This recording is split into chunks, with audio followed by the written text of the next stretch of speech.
Selamat sore buat sahabat-sahabat di mana saja berada. Kita kembali lagi bersama saya di channel Anak Medan Bersuara. Edisi sore ini akan saya buat jauh lebih heboh teman-teman, karena ada 3 sisi yang saya ambil dari upload video teman-teman saya, termasuk dari saudara Rismon dan termasuk dari channel Santana Michael Sinaga ya. Begitu juga seputar tentang Pak Kosmujo. Baik, kita lanjut ya. Jadi teman-teman, di sini saya akan menjelaskan apa perihal tentang Pak Kosmujo dan sorotan para publik perihal tentang Pak Kosmujo. Begitu juga tentang sorotan dari Santana ketika ada informasi atau komentar yang masuk ke konten saya ya, dimana katanya itu lihat bahwa saja channel Santana mulai tiarap dan kebingungan, ada surat cinta yang diterima. Namun semua itu terjawab di dalam video ini teman-teman, termasuk ya apa yang disampaikan saudara Rismon, bahwasannya Pak Kosmujo ternyata asisten dosen. Kita lanjut satu persatu.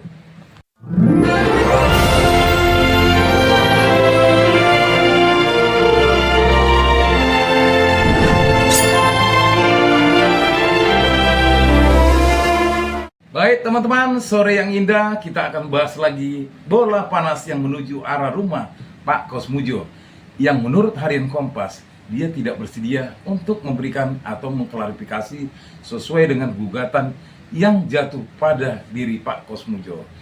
Ya, demikianlah teman-teman ya, ketika ada beberapa orang yang mungkin ormas ataupun masyarakat melaporkan tentang perihal apa yang dilakukan oleh UGM, rektor, purek, bahkan dekan serta kepala tata usaha atau kepala perpustakaan ya, dan dosen pembimbingnya Pak Kosmujo. Namun teman-teman, akibat efek ini semakin liar dan semakin panas. Dan menurut teman-teman para subscriber saya, para pencinta media sosial, pegiat media sosial, apa tanggapan teman-teman terhadap perilaku Pak Jokowi terhadap Pak Kosmujo yang sudah rentah? Baiklah, kali ini kita bahas bersama rekan-rekan saya yang saya ambil dari channel mereka untuk saya remix di video sore hari ini. Video yang pertama adalah saya ambil dari teman saya yang selalu bersama-sama untuk membongkar kebohongan publik yang dilakukan oleh mantan Presiden ke-7. Kita lanjut. Dari fakultas sudah bilang, semua nanti suruh ke sini Pak, nanti kita jawab semua. Kembangan terakhir ini ada gugatan perdata, termasuk Bapak yang digugat. Belum tahu. Kemudian dalam menghadapi gugatan seperti apa yang tidak siap? Saya menghadapi macam-macam tuh saya belum pernah sih. Jadi orang itu harus sejujur mungkin, sesungguh mungkin, seadil-adilnya, sedisiplin mungkin. Jadi kalau suruh ditanya seperti itu, jawabannya saya waduh, gak punya jawaban. Kalau menurut teman-teman bagaimana melihat kondisi Pak Kosmujo menjawab pertanyaan beberapa wartawan ketika berada di kediamannya ya teman-teman, dengan menggunakan masker, dengan duduk lesu? Kasihan teman-teman ya. Bagaimana pendapat para subscriber saya? Tulis di kolom komentar, karena kita juga harus memperjuangkan bagaimana apa yang dihadapi oleh Pak Kosmujo. Tapi inilah dia penyebab dari segala penyebab, atau apa yang mungkin pernah dijanjikan, kita tidak tahu teman-teman. Sampai begitu suara Pak Kosmujo bahwasanya dia tidak siap karena dia nggak pernah menghadapi hal yang seperti ini. Inilah yang saya katakan teman-teman, bola panas itu belum tentu siap untuk diterima orang yang mungkin pada waktu dulu siap untuk menerima segala risiko. Namun di waktunya, usianya yang mulai ujur, rentah, dan napas tersengal-sengal, apa yang terjadi terhadap diri Pak Jokowi? Bagaimana sikap Pak Jokowi melihat kondisi Pak Kosmujo? Kita tunggu selanjutnya. Namun teman-teman, video selanjutnya masih tentang seputar Pak Kosmujo dari kacamata sahabat-sahabat kita yang lain. Kita putar yuk. Dr. Suryadi dari Leiden University telah melakukan kajian mendalam mengenai sosok Kasmujo, dosen Universitas Gadjah Mada, UGM, yang disebut sebagai pembimbing akademik Presiden Joko Widodo. Nama Kasmujo menjadi sorotan setelah Jokowi menyebutnya sebagai dosen yang membimbingnya selama kuliah. Namun, Kasmujo sendiri mengklarifikasi bahwa ia hanya terlibat dalam pembimbingan akademik, bukan sebagai pembimbing skripsi Jokowi. Pernyataan ini menimbulkan pertanyaan di publik, terutama karena dalam dokumen skripsi Jokowi yang beredar di media sosial, nama pembimbing utama yang tercantum adalah Profesor Dr. Insinyur Ahmad Sumitro, bukan Kasmujo. Lebih jauh, kajian terhadap riwayat akademik Kasmujo menunjukkan adanya perbedaan informasi mengenai tahun kelahirannya. Beberapa sumber menyebut ia lahir pada tahun 1940, sementara yang lain menyebut 1961. Jika ia benar lahir pada 1961, maka saat diterima sebagai dosen di UGM pada 1976, usianya baru 15 tahun, yang tampaknya kurang masuk akal. Pasti kita merasa aneh kalau kelahirannya 1961. Jadi teman-teman, itu adalah seputar tentang perihal Pak Kosmujo, di mana bola liar panas sekarang sudah berada pada diri Pak Kosmujo yang tidak bersedia untuk dipanggil oleh pengadilan ketika nanti ada panggilan, karena nama beliau termasuk orang yang dilaporkan. Baik teman-teman, di akhir konten ini ya, saya akan memberitahukan seperti apa yang sudah saya terima di kolom komentar postingan ketika saya mengupload video. Ada yang bertanya ya, mungkin mereka yang pro, terserah. Di sini di konten ini terserah, mau pro mau kontra kita gabung. Karena disinilah kita sama-sama bisa memahami dan bisa mengerti dan bisa menerima apa yang disampaikan oleh para pakar-pakar, bahkan mereka para tokoh masyarakat, bahkan mereka para ahli forensik yang melaporkan ijazahnya Pak Jokowi. Ketika itu komentar ini bertuliskan ya, jangan sampai nanti kapok apabila kalian nanti akan masuk penjara dan lihat channel Sentana sudah tidak terlihat lagi, pura-pura tidak mengetahui surat klarifikasi tersebut. Di video ini saya akan tampilkan ketika ya sahabat kita Marga Sinaga atau pimpinan channel Santana atau dulu Harian Santana, ini sudah lama ya teman-teman ya, tampil untuk bisa mengklarifikasi apa yang disampaikan oleh kemungkinan penegak hukum ya, dan dia membalas dan memberikan laporan apa yang dia alami. Ini dia videonya teman-teman, khusus untuk buat mereka yang kemarin nyingir bahwasanya katanya Santana sudah sembunyi. Kita tonton videonya. Saya di dalam ditemui penyelidik ya, Ibda Franciscus Manalu, ya sangat kondusif, sangat profesional, dan saya berterima kasih kepada Polda Metro Jaya sudah menjalankan pemeriksaannya dengan sangat profesional. Nah, ini sekarang sedang break dan tadi saya baru ditanyai mengenai mungkin riwayat hidup, masih baru di awal-awal lah, masih menanyakan tentang Sentana yang dulunya itu koran, lalu sekarang sudah menjadi sebuah podcast karena perkembangan zaman ya, dan menanyakan apakah media ini siapa yang pengurusnya dan seterusnya. Ya hanya sebatas itu. Artinya saya mau menjelaskan bahwa kita di sini ya teman-teman wartawan juga ya. Saya juga di sini sebagai seorang wartawan yang bersertifikasi wartawan utama, dan seharusnya kalau mau menanyakan terkait pemberitaan bisa melalui Dewan Pers, sepantasnya seperti itu. Tetapi sebagai warga negara yang baik, saya mendapat surat panggilan untuk klarifikasi, ya saya datang. Kemarin satu kali saya nggak datang, bukan seperti pemberitaan yang beredar ya saya mangkir katanya. Waduh, itu berat sekali. Padahal saya langsung mengkonfirmasi lewat WhatsApp ke nomor yang tertera, dan saya katakan saya ada janji lain di hari itu. Jadi berhalangan aja, bukan tidak mau datang. Buktinya saya datang hari ini.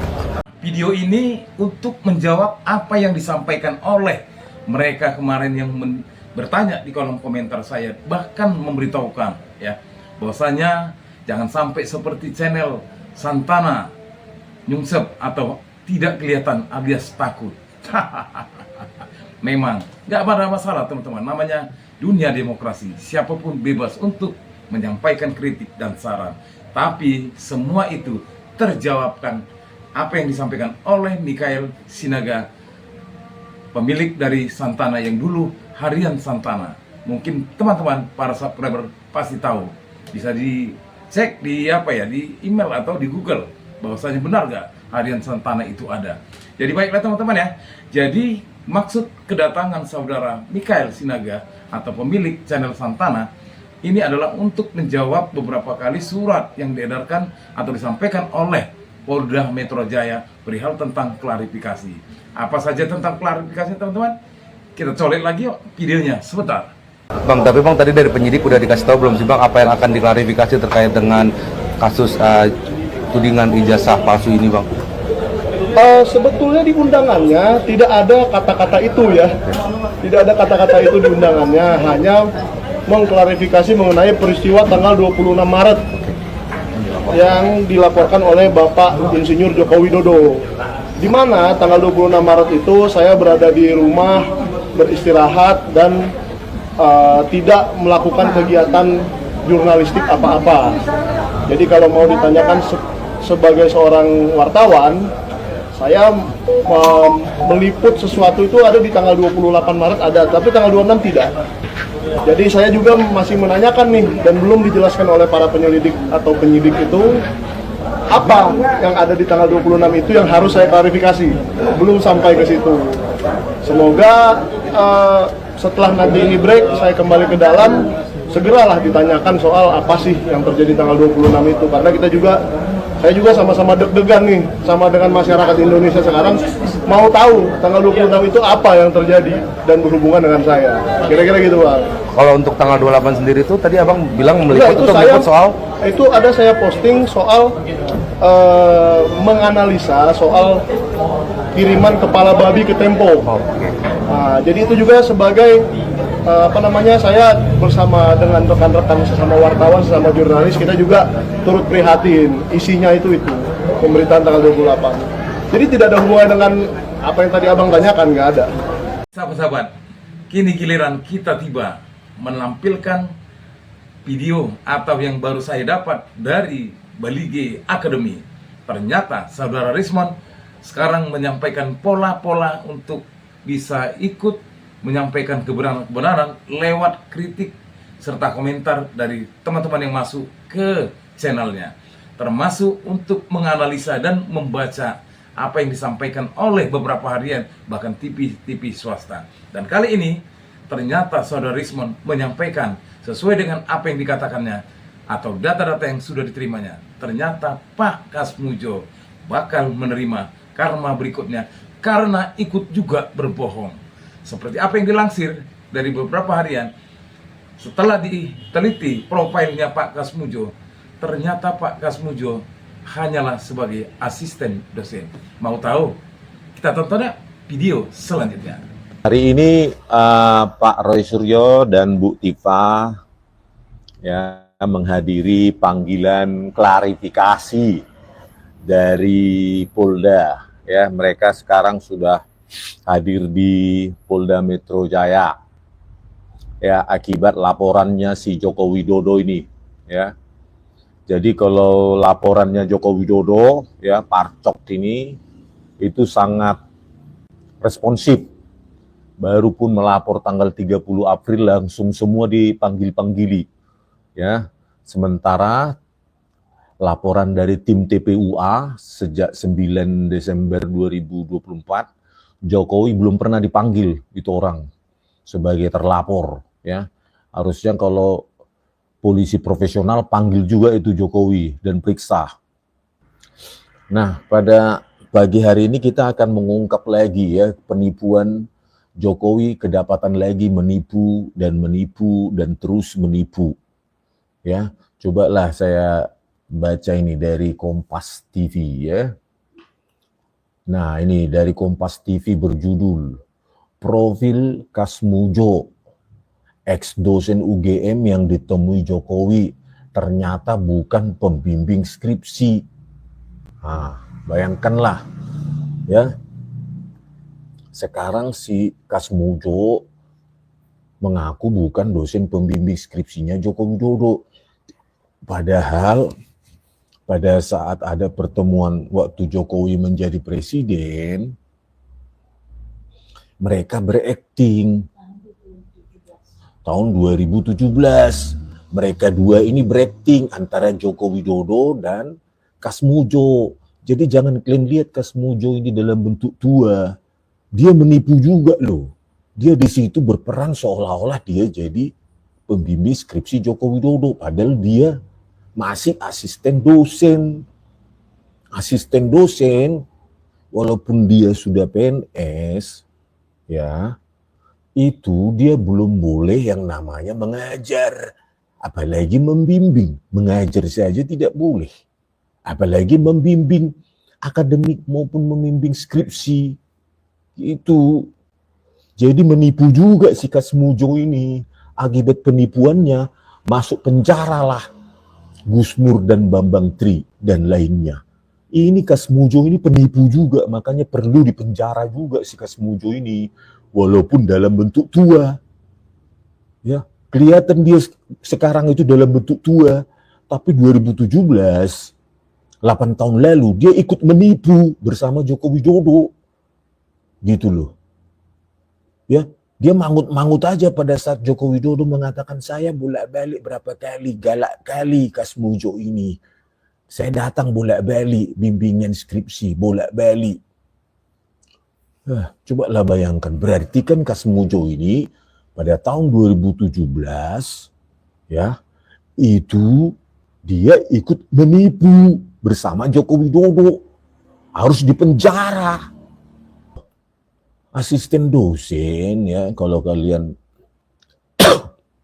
belum pernah jadi dosen, asisten dosen itu masih levelnya PNS tingkat awal, golongan 3A, 3B. Ya, itu masih asisten ahli, belum boleh mengajar, apalagi membimbing akademik maupun membimbing skripsi. Jadi si Kasmujo ini tahun 2017 dia adalah penipu bersama dengan Joko Widodo, menipu. Harusnya sudah kena ITE mereka itu. Kalau hukum kita itu berkeadilan, ya, equality before the law, sama di depan hukum. Kalau hukum kita sama di depan hukum, harusnya Joko Widodo maupun Kasmujo itu harus dipenjara. Karena mereka berperan sebagai satu mahasiswa bimbingan skripsi, si Joko Widodo, si Kasmujo berperan sebagai dosen pembimbing skripsi. Jadi mereka dua ini aktor gitu loh, untuk meyakinkan publik. Tahun 2017, padahal ternyata bohong. Ya, dulu mengaku-ngaku dia sebagai dosen pembimbing skripsi Joko Widodo. Sekarang Jokowi mengakunya dosen pembimbing akademik. Ternyata dia cuma asisten dosen. Gitu loh, ya.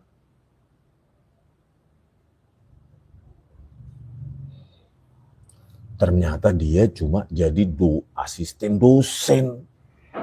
Waduh, parah kali Kasmujo ini, harus kena penjara ini ya.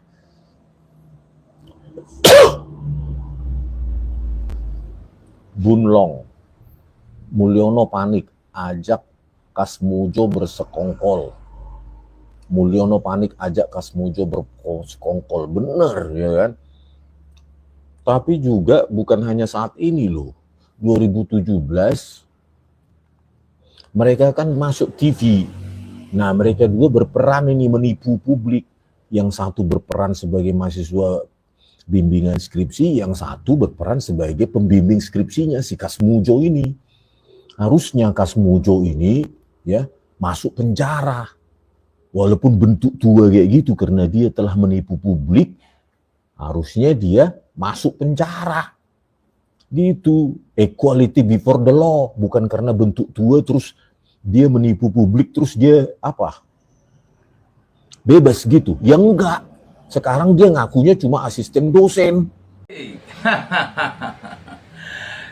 Kita sudah tahu siapa Pak Kasmujo. Akhirnya tertulis sesuai dengan laporan harian Kompas. Sesuai dengan profil Pak Kasmujo, ternyata seorang asisten dosen. Bagaimana tentang hal ini? Coba kita agak sedikit bergeser teman-teman. Ketika ada seorang mahasiswa ITB yang menunjukkan foto meme Pak Prabowo dengan Pak Jokowi yang langsung dipanggil dan diproses. Ternyata setelah selidik bahwasanya Pak Prabowo tidak ada melaporkan, ya. Dan di sini kesimpulannya, kok sebegitu cepat ya? Padahal tentang Pupu Papa sampai saat ini tak selesaikan. Bahkan apa yang disampaikan oleh saudara Rismond ketika ada laporan TPUA, aktivis dan masyarakat, tokoh-tokoh masyarakat ya, lebih dahulu menyampaikan laporan ke Bareskrim Polri, bahkan ke Polda Metropolitan, Metro Jaya ya. Ternyata laporannya Pak Jokowi yang lebih dahulu terbukti dengan pemanggilan para saksi, ya mereka yang melaporkan. Jadi apakah ini hukum yang ada di Indonesia? Ataukah memang lagi-lagi krisis ketidakpercayaan ada nanti tertera kepada Bapak aparat oknum penegak hukum, khususnya Polri, melihat kasus ijazah ini semakin bergulir dan semakin jauh. Terlebih lagi perihal tentang Pak Kasmujo bukan dosen pembimbing, apa yang dikatakan dosen pembimbing akademik atau dosen pembimbing skripsi. Tak kemana arah alurnya. Inikah yang dikatakan hukum di Indonesia yang tegas, berkeadilan? Apakah ini memang hukum yang sedikit agak dipilah-pilah? Seperti apa yang disampaikan oleh saudara Rismond melalui harian Kompas. Apalagi teman-teman, seharusnya ini sudah bisa menjadi barang bukti A1 untuk menangkap para pelaku pembohong. Di akhir penghujung konten ini teman-teman, semoga konten sore hari ini atau upload video saya sore hari bisa menjadi sesuatu yang terbaik buat kita untuk tetap menyalakan api keadilan dan kebenaran. Silakan di-share, like, comment, and subscribe agar konten saya ini atau channel saya ini semakin besar seperti sahabat-sahabat lainnya. Salam perjuangan dan tak kenal kata lelah. Hidup Indonesia, hidup rakyat Indonesia, merdeka, merdeka, merdeka.